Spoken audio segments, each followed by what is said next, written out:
Hey folks, Triple Crown here, coming to you from Vancouver, British Columbia. This is a round two summary operation Western Europe, and we will pan over here to the right.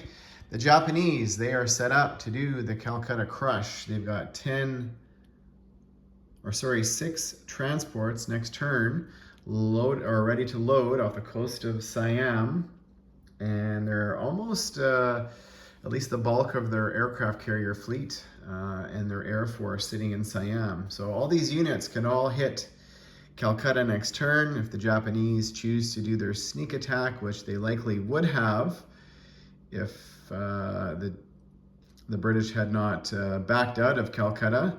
They backed out with about 10 units, which was probably the smarter play, because if they were left sitting in Calcutta, they would not return fire on the first round of combat, and essentially they'd be wiped out. And it still forces the Japanese to come in and do a somewhat of a heavy landing, because the FEC now has a counterattack. So this is a move going back to playing BBR and G40 with Gargantua. Sometimes this is his play when you're going to take a capital. Rather than lose everything and have nothing to fight, sometimes it's better to back out and survive and fight another day. And what that's going to do, it's also going to force the Japanese to keep forces in Calcutta, especially if the FEC sort of backs up one space and plays sort of a game of cat and mouse. So yes, but the Japanese have options. They can spring out here and grab some of the money islands. They are surrounding Australia now with sort of their two sort of divided fleets. The Anzac did build a destroyer off the coast of New Zealand. The British built a destroyer of their own there, which they're allowed to do. And the Japanese have done a really good job pushing back or building this wall in Asia, despite the fact that they have all these transports sitting off the coast of Siam. They did build a couple of minor industrial complexes, and they've been kind of stacking their units in 2 or 3 zones so that the KMT or the CCP does not have enough to counterattack or wipe out their units. But right now, the CCP has backed up their stack of forces in Peking, and the KMT is just building units sitting here, and I think it's Kwaichou. They've got about 12 infantry there, and backup of Sichuan and Changhupe, they've got another probably 10 or 12 units in total. They've got a couple light armor, and they've still got their fighter. So the Japanese just built a transport and a couple dudes also last turn in Tokyo. America is building 1 infantry a turn at the military base in the Philippines and the military base in Hawaii, doing the shuck, which if they're going to be going Atlantic in this game, it's important for them not to ignore the Pacific completely. So building up as many units as they can early in the game in Hawaii and the Philippines. The British have successfully taken over the Middle East, which is a nice NO bonus for them.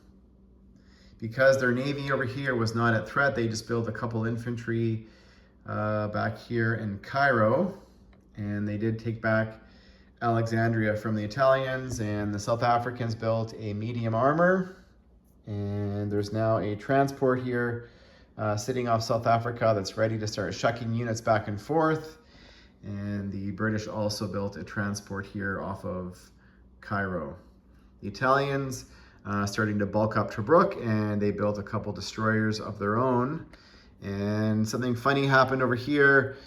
Probably doesn't happen very often or in many games, but the Free French grabbed an infantry that was sitting in Morocco and came down here and annexed Liberia. So the Free French are getting wealthy. This money, of course, goes to the British.